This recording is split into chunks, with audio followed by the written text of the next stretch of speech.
জাকাত আমরা যে আদায় করব, আমরা ওটাকে থোক আদায় করি। থোক বলতে কি, এই হঠাৎ করে একজনে জিজ্ঞেস করি যে এই স্বর্ণের দাম কত রে? আরে স্বর্ণের দাম তো আগে একটু বাড়ছিল, এখন একটু কমেছে। কত হয়েছে? ওই 1 লাখ সামথিং। হিসাব করে দিয়ে দিই আমি 1 লাখ সামথিং। জাকাত আদায় হবে না।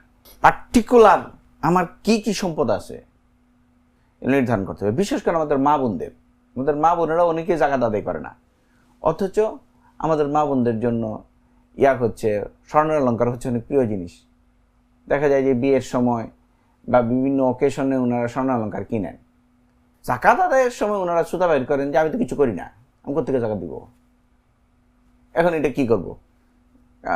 আমার অলঙ্কার বিক্রি করে হলেও জাকাত দিতে হবে। আপনি 7.5 ভরি রাখেন কেন?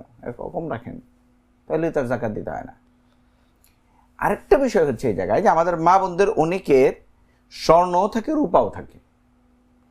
স্বর্ণ রূপা থাকা অবস্থায় বা স্বর্ণ আছে, নগদ অর্থ আছে, এই ক্ষেত্রে সবসময় কম যেটা অর্থাৎ রূপার নিসাব হচ্ছে তখন ধর্তব্য হয়। আমার মা বোনদের মনে করেন রূপা আছে 1 ভরি, স্বর্ণ আছে 8 ভরি, তাহলে রূপার নিসাব যেটা 84-85 হাজার টাকা, সেইটা ধরে ওনার কি হবে? অথবা মনে করেন স্বর্ণ আছে 5 ভরি আর রূপা আছে 1 ভরি, সেই ক্ষেত্রে ওনার স্বর্ণের নিসাব ধরলে কিন্তু ওনার জাকাত ফরজ হয় না। কিন্তু যেহেতু রূপা আছে, এখানে রূপার নিসাব ধরে ওনার কিন্তু জাকাত দিতে হবে। তো স্বর্ণ রূপা অথবা নগদ অর্থ যদি রাখে, জাকাতের মধ্যে মূল বিষয়টা হচ্ছে এটা যে আনফালিল ফুকারা, হিসাবটাকে এইভাবে ধরতে হবে যাতে গরিবদের কি হয়?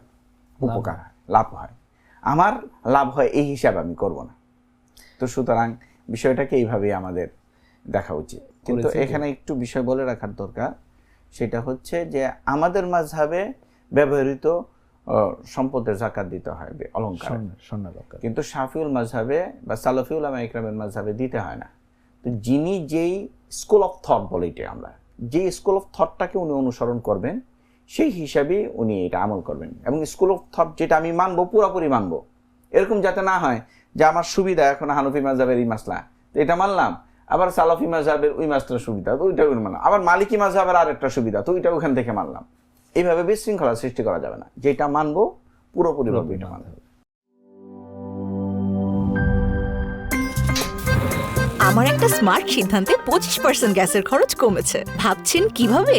সাধারণ গ্যাস স্টোভ বদলে আমি এনেছি আরএফএল গ্যাস স্টোভ। এর সাইন্টিফিক নজল ও ব্রাস বার্নার ক্যাপ সমানভাবে তাপ ছড়িয়ে রান্না করে দ্রুত, তাই গ্যাসও বাঁচায় 25%, টাকাও বাঁচে 25%। আরএফএল গ্যাস স্টোভ নিরাপদ ও গ্যাস সাশ্রয়ী।